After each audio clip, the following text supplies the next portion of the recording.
All right, nice beautiful sunny day here, so I figured now's a good time to go down to the greenhouse. I finally got everything finalized and permanently mounted for the budget DIY greenhouse irrigation system here.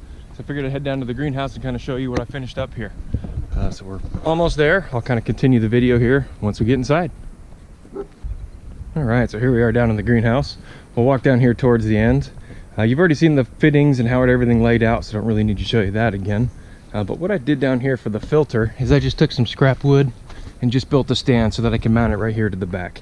Really easy for me to just lift it out when I have to change out the element inside. It's got a drain on it, make everything easy. Fittings unscrew from both sides.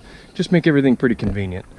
The other thing I had to do is I had to sacrifice a couple of lights in my shop so I could take the wire so that way I could run an outlet right back here directly at the pump. You know, some sacrifices you have to make when you're doing things on a budget. I can always wire my lights back up in the shop later on after the coronavirus thing kind of settles down here. The other thing I did is I robbed my chicken light timer, so that way we can actually use that timer for when we want the pump to run. Again, on a budget. I already own it. Doesn't cost me anything to move it down here. My chickens are laying really well now since it's spring and the sun's coming out, so figured I'd use something that I already own. Now let's head back on the outside there. I'll kind of show you where I have the pump, how I mounted the hose, then we'll go from there. So I'll be right back.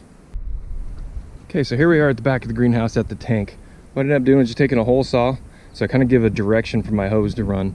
And then I took this aluminum flashing and I put that over most of the PVC, just so I could try to keep most of it out of the sunshine so it doesn't rot, get all brittle.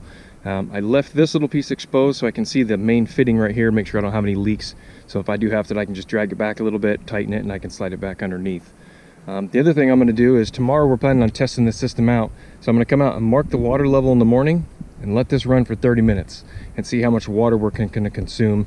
And then I'll actually put those marks down the side of the tank so we know how many days worth of water we'll get by running the system for 30 minutes.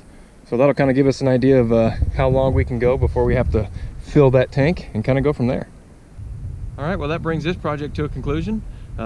Overall, total breakdown of this was, I believe, $88.73. So we kept it under the $100 budget. Now there are a couple things that I'm gonna have to replace that I had to kind of rob from my property here to kind of get this done. Like I had to take the wiring from my shop, some of my lights so that I could put the outlet.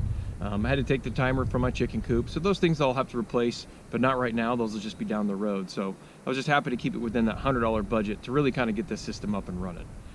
You know, I hope you enjoyed the video. If you did, please feel free to hit that like button. If you have any questions, leave them in the comment section. I'll do what I can to answer them. If you really enjoyed this video, hit that subscribe button. And you can follow me for all my other projects, all my other adventures. And I hope to see you around. Thanks for watching.